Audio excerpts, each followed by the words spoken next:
Welcome to the NYN Show. Today I have a special person to speak to us. I will go straight to Vanessa for her to introduce herself to you. Thank you for having me. So, for those of you who don't know, my name is Vanessa Yakubu. I'm 16 years old, a soon-to-be computer science student, but I do full-time web design currently. So I do freelance web design. I started off based in the UK, but have since branched out to clients in Italy and America. And alongside that, I do branding strategy as well. That sounds big and that sounds like a lot. Can you tell me, how old are you or how young are you? I'm looking at you and thinking, oh my God, she's not old. 16.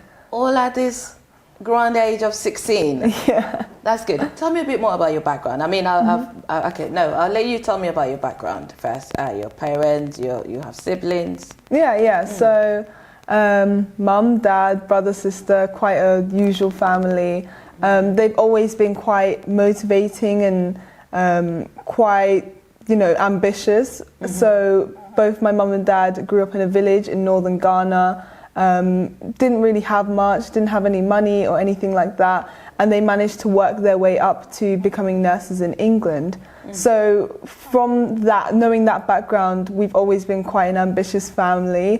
That was even before we started our business ventures or anything like that. Yeah. There's always been this kind of importance to strive for the best. So it didn't really come to a surprise to me when my mum decided to drop out of nursing and pursue a business for herself, because she started to realise that the family dynamic wasn't exactly going in the direction that she wanted to.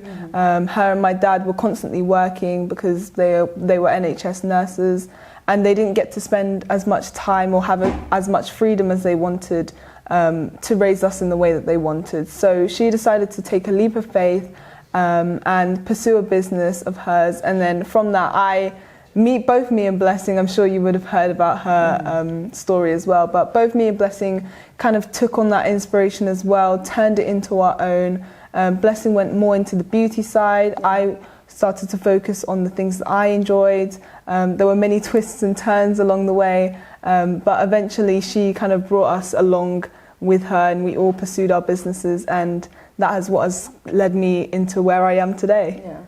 That's great, that's beautiful. I think she's told this story so well. So if you're watching us and you haven't yet seen the story of Beatrice, Vanessa's mom, and that of her sister, Blessing, then please do check our YouTube page or keep an eye out for it. I deliberately didn't interview them together so I could get the full picture of the story, and I think it's very beautiful.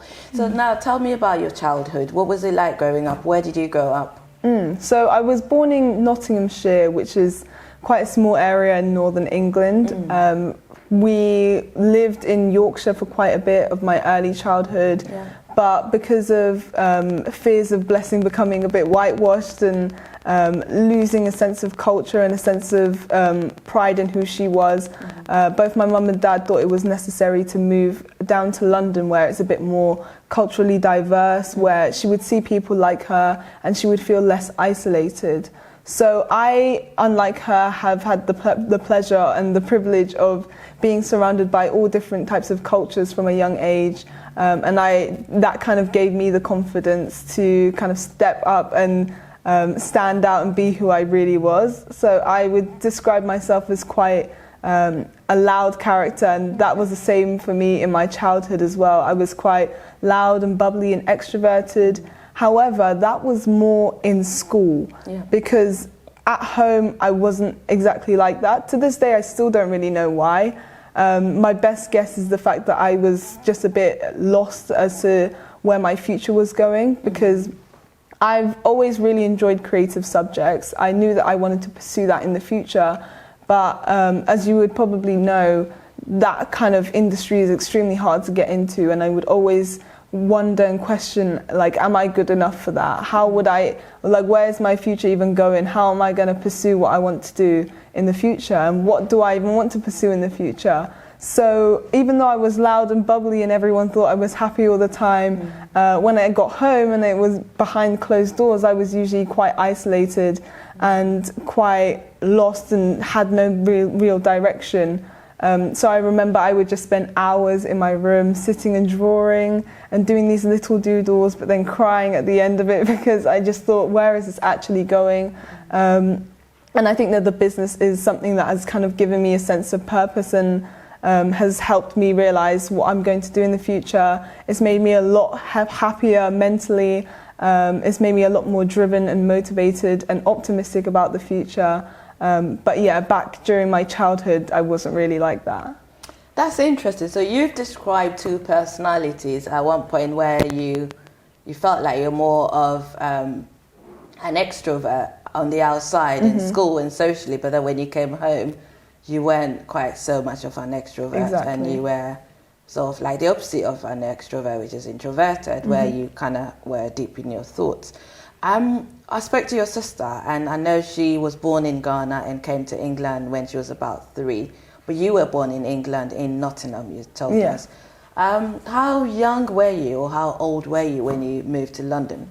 I was in year 4, so I think maybe that's about 8 or 9 years old.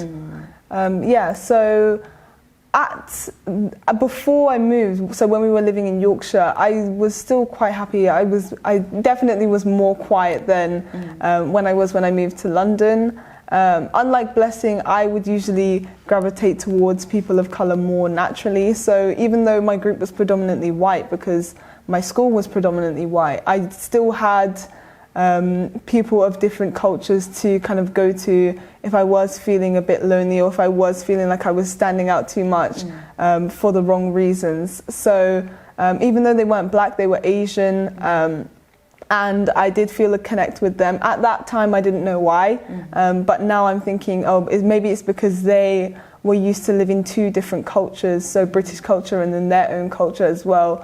And I feel like I probably connected with that on a personal level as well. That's interesting, and thanks for sharing that. So obviously your parents are from Ghana, at the northern part of Ghana, as you said, and your sister confirmed that.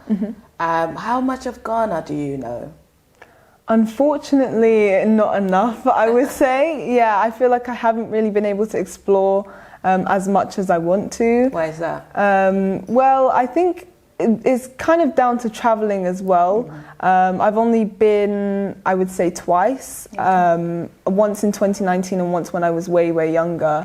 And both times I feel like it was more of just meeting family members and distributing gifts all over different sections of Ghana. And I feel like I didn't really get the opportunity to really learn about the culture in the way that I want to. But that's definitely something that I want to do in the future. I would probably want to live there for like a month or 2, pick up a language or so, or learn more about the clothing, different cultures and all that kind of thing. That's something that I would really be interested in. That sounds good. It may be a silly question, but I'll ask anyway. Do you understand or speak any Ghanaian language? I understand Mamprili, but I can't actually speak it. So if someone said a paragraph to me, I would completely understand it, but I can't speak it back for some reason. Okay. Yeah. How about Tree? Nope. So if I say it to sing to you? Yeah. That's it. That's all I know. I see. Where did you learn that from? A friend, yeah. Okay. So you're Ghanaian, but obviously not from Tree area. So a Ghanaian Tree-speaking friend obviously told you. Well, I think that's remarkable, because sometimes when you talk of Ghana, people just straight away think of the Asantes and the Tree, and don't think we've got the northern part or the Ga and other tribes there. So you were talking, I was listening, and I'm thinking, my God, for a 16-year-old, she knows so much. But you described how you felt isolated sometimes, that's the word you use, at home, because you were trying to think of your future. What does your creative side look like? Even on paper, you were a bit disappointed sometimes in what you drew and all of that. But then at what point did you get to here? How did you know that this is it, this is the direction I want to go? Okay, so as I mentioned previously, my mum decided to start a business, and I'm not sure if you're aware or not, but she's into social media marketing. I spoke to your mum on the show. Yeah, that's what she's into now. But before that, she actually wanted to pursue a business in nutrition and health and wellness. So because she knew that I enjoyed photography and all these different creative subjects, she assigned me to be the one to find pictures for her blog. It was a very simple blog at the time since she was just beginning, but I thought, okay, that's a nice project to do. I have nothing else to do, so I might as well. And so I was scrolling through all these different food pictures with my little brother, and I was looking at them and I was thinking, wow, some of these shots are so cool. This is food that I can make as well, so why don't I just try it out as well? Why don't I maybe do something alongside mum, and it would be like a little fun thing for me to do, something to pass the time really. And so what I decided to do was take some of my favorite pictures from Google, and then create an Instagram account, like a food Instagram account, and I would just repost all of these different food pictures. And to my surprise, it actually started to gain a bit of traction. And from that, I was like, okay, I might as well try and post my own pictures. I was nervous at the time, but I decided to give it a go anyway. And so I decided to actually take pictures of the food that I was cooking and post them. And I realized that a lot of people were actually enjoying the content that they were seeing, even more than the pictures from Google. And I was like, oh, okay, this is fun. I enjoy cooking, I enjoy posting, I enjoy interacting with these people. The account's growing somehow. So I kept going, and it kept growing and growing and growing. And it got to a point where I think I reached about 1,000 followers on Instagram by just doing this, and I was really surprised. But in another sense as well, even though I was happy with where things were going, I was also quite worried because I didn't really have the funds to keep constantly going out to eat or constantly buying new foods or ingredients to try out new recipes. So I was thinking, this is really fun and this is something that I enjoy doing. However, financially, I'm still young. I was about 12, 13 at this time. I don't have enough money to constantly be buying new random ingredients here and there and posting all of this content.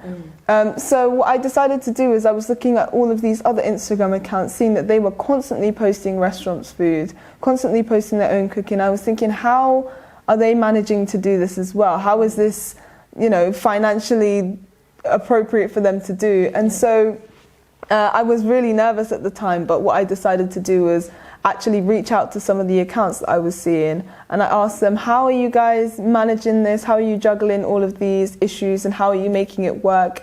And then that's when I discovered that they were actually collaborating with these restaurants. They weren't even paying for the food. Like, they were doing sponsored content for the restaurant, and they were receiving free food in exchange for promoting it on their page.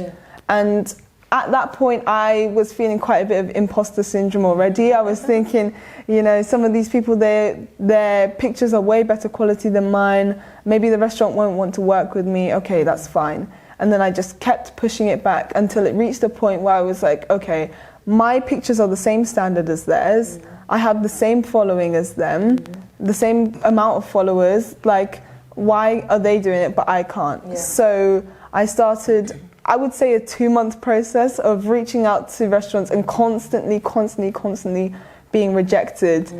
Cafes, restaurants, food business owners, you name it. I was just getting rejected flat out all the time, and it was very draining, but I was just persistent and I kept going.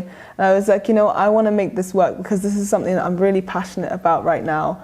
And just when I was on the verge of giving up, that's when a restaurant reached out to me. And from then on, it was like a snowball effect. And suddenly all these restaurants in London were reaching out to me, or when I was reaching out to them, they were agreeing to work with me. And it was just this huge thing. And I was around 13, 14, and all of these opportunities were coming in. And I was going to networking events and meeting the same people that I was asking advice for. And it was just like so surreal, and that was a major turning point for me. And that's when I realized I am actually capable. I do know the direction that I'm heading in. And even if I don't enjoy taking food pictures, and maybe even if that's not what I do in the future, which now it isn't, I now know that I have the strength to pursue any other business venture that I want to take. That's beautiful. There's a lot in what you've just said. So let me take us a step back to the point where you were cooking food. What sort of cooking do you do? So I was cooking basic food, really. Honestly, just off the top of my head, really basic ones like spaghettis, or then I eventually started branching out to the Chinese foods like chow mein and all of these different things. A lot of them were really basic. There were a lot of smoothies as well that I was trying out. I don't think I had the best of cooking skills. All I knew it was that I enjoyed it. So while the foods that I was making at the time weren't that technical, it was something that I enjoyed, and it's something that my viewers clearly enjoyed as well, so I just kept going. That's beautiful. Do you cook anything Ghanaian? No, but recently I've been watching this one vegan Jamaican YouTuber called Rachel Amma, and she cooks loads and loads of Jamaican inspired foods, and I've recently been getting into that. So I've been making jerk tacos and plantain and all of these different things, and black bean stew, and just kind of incorporating that into my diet as well. So I can see myself heading in that direction more than Ghanaian food, but Ghanaian food is something that I would want to learn how to cook in the future as well. Does your mum cook Ghanaian food at home? Yeah, she does. Well, she's not as much of a cook because she's very go. Yeah. So she prefers simple foods, and as you probably know, Ghanaian food can take quite a long time to cook as well. However, yeah, she does cook from time to time. TJ is my cousin, and he lives with us, and he is quite a good cook. He enjoys cooking, so he's usually the one in charge of the Ghanaian food, whereas she's just more like quick, easy, done, that's it. Okay, that's good. Wow, so I'm just thinking here now, you asked for the, you talked about vegan Jamaican food. Are you vegan? I'm not a vegan, however, I feel like I do lean towards plant-based foods. I don't know why. I'm trying to figure out why, but I don't know. I just like, I like how they get kind of creative with the vegan food, because obviously most meals are created around the meat. So the meat is the main thing, and then you create the sides and whatever from that. Whereas with vegan food, you have to kind of be a bit more creative and think, okay, what can I substitute here and there, and how can I play with flavors with just using vegetables or just using different substitutes and actually make this a delicious meal. So yeah, I think that's the part that strikes me the most. Okay, that's good. And then you said something around you are not into it anymore now. Obviously, you're doing lots of different things. Where are you at in life? You're 16, aren't you, Vanessa? So you must have finished GCSEs. Tell me more about what's happening in that aspect of your life. Yeah, so in terms of why I I didn't fall out of love with the food Instagram account. I definitely didn't. However, when my food account reached a certain point, I think I was about at 4K followers, around that, I decided that I wanted to take the next step to expand it even more. And in doing that, I decided to create a food blog. So like an actual website where I could post the recipes and post the restaurant reviews and all of that kind of thing. And I thought, okay, this is the next step to becoming more professional, more established. So I decided to give that a go. And I spent sleepless nights trying to teach myself how to create a blog, because I don't know if you've seen before, but web design courses and things like that are very expensive. So I just spent sleepless nights teaching myself how to do this thing. I kind of worked from the ground up. I didn't really have any knowledge in computers or anything like that. And it took me months to learn how to create a website for myself that I was actually happy with. And I actually saved up my own money from collaborating with these restaurants to invest in softwares and teach myself how to do this. And in that process, I realized that I actually really enjoyed web design. And so I was like, okay, this might be something that I want to experiment with some more. So I decided to create a website for my mom, my sister, just random family members here and there, nothing serious, just practicing my skills. And then it got to a point where I actually realized that this is something that I want to pursue as well. And this is something that I'm really interested in ways that I never thought I would be, because to go from drawing to web design is quite a big jump, but obviously the steps in between that made me realize, okay, this is something that I want to take forward. So I eventually grabbed my first client, Sylvia Milton. She's a therapist. She's done TEDx speeches before. She's a really incredible woman. So working for her, she was my mum's friend, and working for her was huge for me.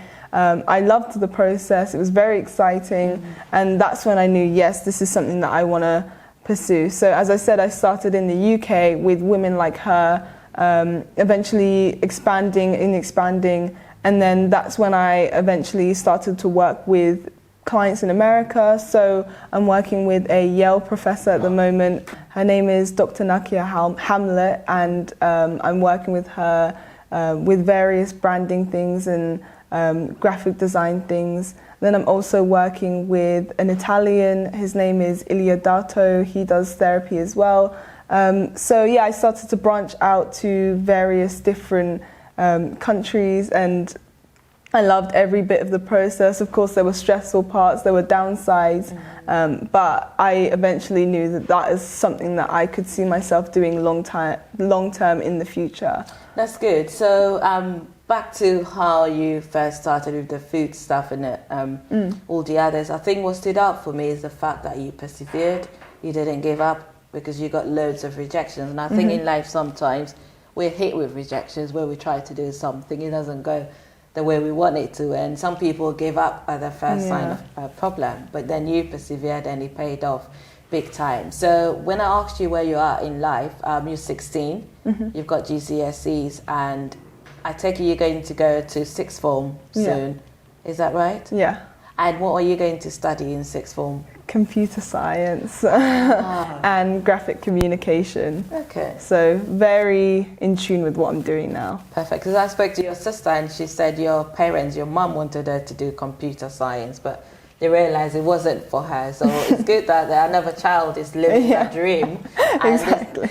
And this child is actually enjoying doing computer science. But these big clients you've mentioned and, you know, these countries, how many countries have you visited? Not as much as I would like to. Big future goal of mine is to travel around the world, especially because I'm going to be working a digital job. I'll be having more opportunities to do that. But I've been to Spain, France, Ghana, obviously. I mean, we had a tiny trip to Italy, but I was so young that I can't really remember it. I asked you that question because for a person who hasn't traveled to as many countries, to be working with people from almost all over the world, I think that's remarkable. Thank you. All at a young age of 16. How do you meet these clients then?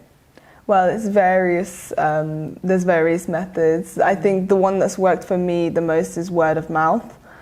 So having one client and then them referring me to another person, and then another person finds out and that kind of thing. I think that's the most sustainable way to find clients when it comes to web design. But then there's also, of course, things like social media. So I use LinkedIn predominantly. I don't really use Instagram for this kind of thing because it's just, LinkedIn is just so easy to find professionals. So yeah, I try to focus my time on there and search for clients on there. And then there's also freelancing websites on top of that. So you probably heard of Fiverr or Upwork. Upwork is the one that I use and my mum uses as well. So that's a really good place to find web designing clients as well. So if somebody was to contract you to design a website for them, what do they have to take into account? How expensive or how reasonable it is in cost? Yeah, so I have a process for that. What I do is, before even discussing anything, I send them a Google form. And it has multiple questions on there, ranging from what's your ideal timeline for this project, what's your budget for this project, what are you looking to get out of this project, your branding, your color schemes, all of those kinds of things. And then based off of their answers, I can see, okay, maybe I'm seeing some red flags here.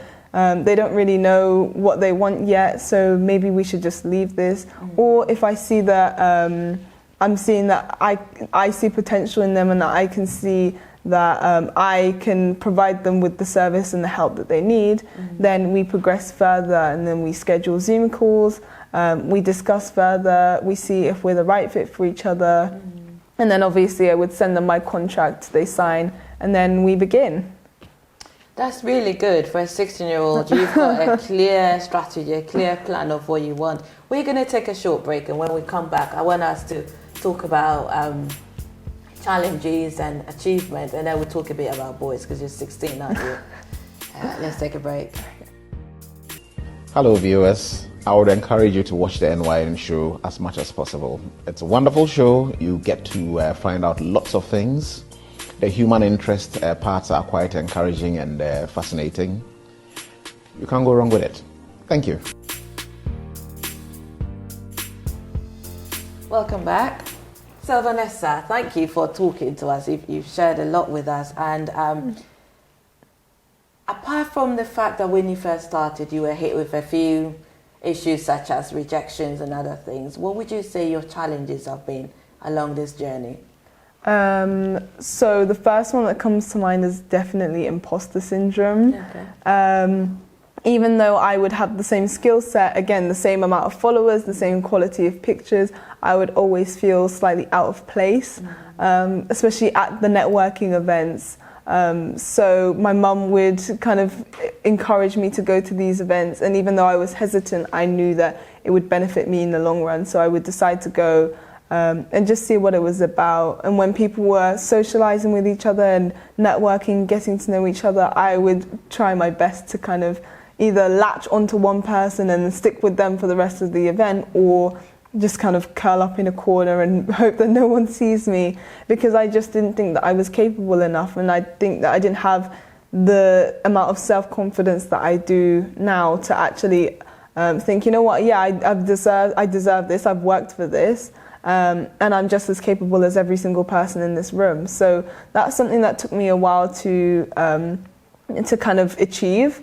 It's been a long process, but it's gotten me to where I am today. And little things like going to a networking event in London or reaching out to a person on Instagram are all things that have helped me build up and expand my comfort zone over time. So that is definitely a challenge that I've been able to overcome. Perfect. I like how you've combined talking about the challenges with how you can overcome them. What has been your proudest moment or your biggest achievement so far? There have been quite a few, if I'm being honest. In terms of the food business, I remember one time this university actually reached out to me because they wanted to do a study on food bloggers, and they'd spotted my Instagram account. They thought that what I was doing was really incredible, and they actually wanted to interview me. I'm pretty sure this was the University of Michigan. Okay. So they reached out to me, but unfortunately I was too young to do the interview. However, knowing that they had spotted me out of all of the thousands and millions of food bloggers out there, they'd spotted me and they wanted to do an interview with me. That itself was enough to make me really proud of myself. Okay. Yeah, there've been so many more, but yeah. That's good. I guess being in a family business as well is also an achievement. Now tell us a bit more about your business. What it is, how people can access you, and if you've got social media platforms, if this is your space to talk about it so we can all know. Yeah, so in terms of social media platforms, I have Facebook. However, pretty much the only social media that I use is LinkedIn, just because I find social media quite distracting at times. I usually steer away from it. But you can find me on LinkedIn, it's just Vanessa Yakubu. And then in terms of what my business actually is, so predominantly it is web design. So I usually tend to work with small businesses or freelancers or creatives, like therapists or makeup artists or fashion designers, and I kind of help them bring their visual ideas to life, because I feel like a lot of them either need that next step of becoming more established, which is owning a website, or they want a website but they can't really get someone to understand what their vision is. So I kind of help them with that, and I help them kind of bring that to life. So I would say that's the main thing I do. On top of that, I do other graphic design types of things. So I create leaflets for events, flyers for events, even food label designs before, all kinds of designs, all kinds of web services I tend to provide. But I know that kind of work requires a lot of concentration and time. How do you combine all of that with studying at your age, especially as you're looking at sixth form? Yeah. So that is probably the number one question that I get.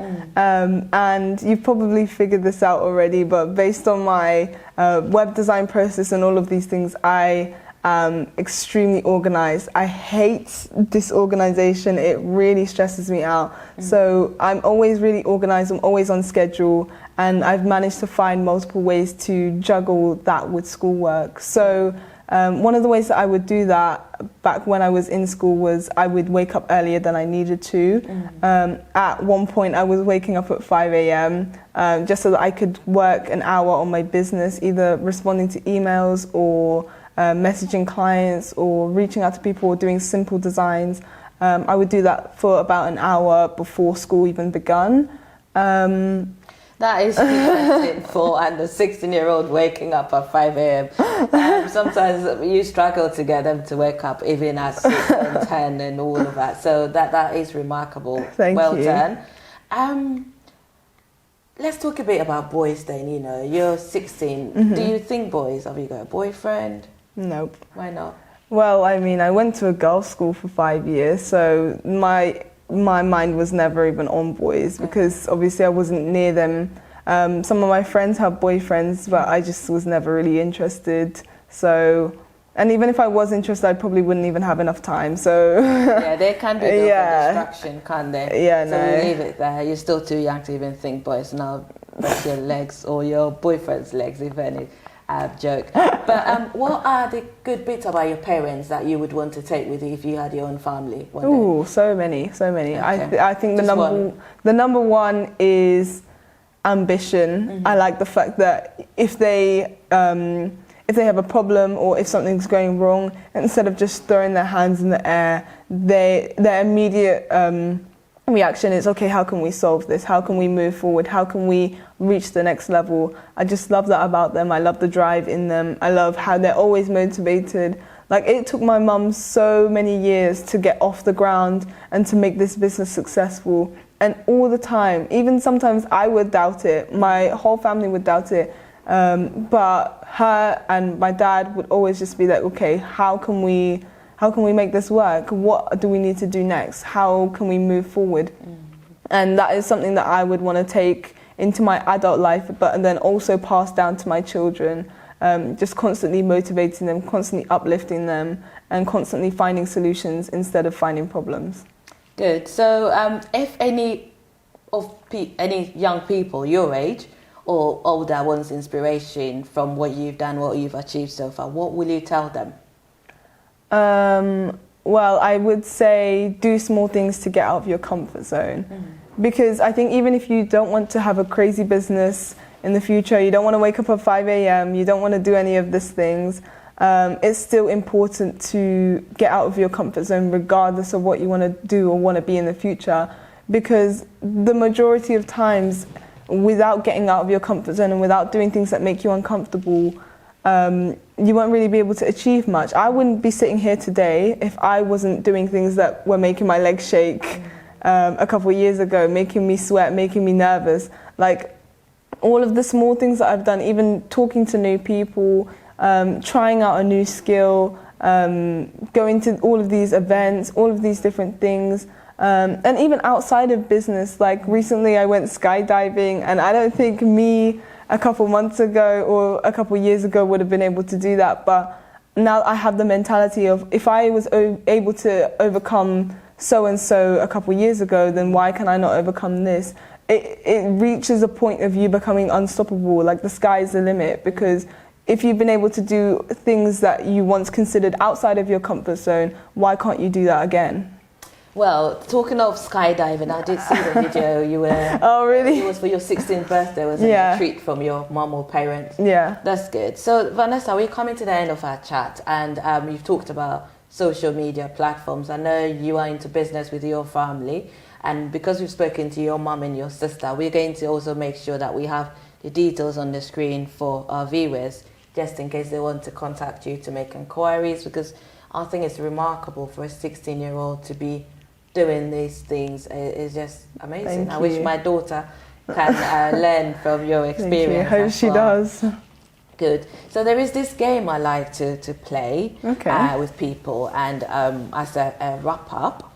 But before we do that, is there any absolute final words you want to share? No, really. I think I've managed to cover what I wanted to talk about. So yeah, I'm quite happy with how this has gone. Okay, cool. Thank you. So heads or tails? Tails. Okay, don't think about it for too long. Just just go for it. Nigerian jollof rice or Ghanaian jollof rice? Ghanaian. Why is that? Bias. No, I don't want to offend anyone, but I just feel like Nigerian jollof is a bit drier. Oh, okay. It's good to be honest. That's it. Daddy or mommy? I can't say that. I can't say that. Ask your sister that question. She struggles, but you need to give me an answer, man. Otherwise, I'm not letting you go. Well, there are aspects that I love about both of them, but generally, I'm closer to mum. I see. Interesting. Facebook or Instagram? Instagram. You don't even have to think about it then. No. Boyfriend or husband one day? Husband. Oh, okay. Yeah. Why not? I see. So then what else do I want to ask you? YouTube or Spotify? Oh, I use both on a regular basis. I think maybe YouTube, because then YouTube you get the podcast, you get the music, and you get video. Whereas Spotify, you don't. It's not visual. So maybe YouTube, even though I love both. Okay. And lastly, a brother or a sister? You're gonna get me in trouble. Again, it's the same as my mum and my dad. Like I'm close to both of them, but I think because of the age difference as well, I feel like I tend to lean more towards my sister. Okay. Even though I love my brother, obviously. That's good. Vanessa, you've done so well. Thank you. We'll let you watch your sister's video when it's ready for you to see what she said about you as well. It's great having you on the NYN Show, and thank you to you and your family for sharing your beautiful, inspirational stories with us. I look forward to bringing you back at some stage in life just to catch up on what you've been on the journey and what else is new. Thank you. Good luck. No, I really enjoyed this talking. Thank you for having me. I've enjoyed talking to you too. All right, thank you all for watching Vanessa's story. If you've been inspired watching it and you want to share your own story, then please do get in touch with us using the details on the screen, and we'd love to have you in the studio. Till then, take care and God bless. Bye. Bye.